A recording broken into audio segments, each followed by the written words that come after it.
बिस्मिल्लाहिर्रहमानिर्रहीम अस्सलामु अलैकुम वरहमतुल्लाहि वबरकातुहू वेलकम छु तुम बी एक लट सानी यूट्यूब चैनल पे यस जन नाव छु देसी जायका विद इंशा वीडियो स्टार्ट करने ब्रोट अगर तुम सान चैनल पे नई छु सान यूट्यूब चैनल करो सब्सक्राइब वीडियो करो लाइक तो शेयर भी दीजो पन फीडबैक आज बनाओ सिंपल रेसिपी तो करो अजिच रेसिपी स्टार्ट रेसिपी बनाने खतर नो दानस पे प्रेशर अत मज त्रो वन तेल गरम गि त्रो वन अत मज गंड तो बी त्रो रुहन गंड तो रुहन करो वन असल पे फ्राई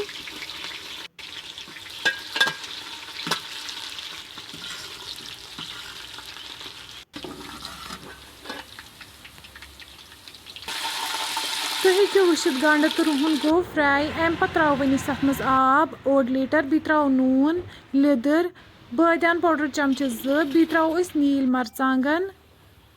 तुम हेको वुचित अत आय ग्रेक वन त्रो सतन अत मज हाक युस गोडनेथै चरित थोमुत वन त्रो यह अथ मज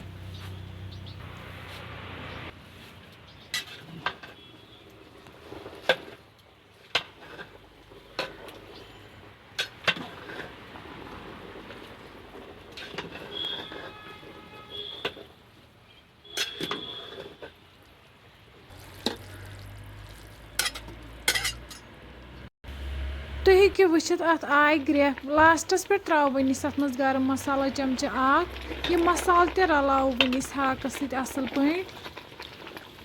अम पत करो वन अत लिड बंद दिमो 2 to 3 विसल यीतिस कालस हाक सॉफ्ट गछि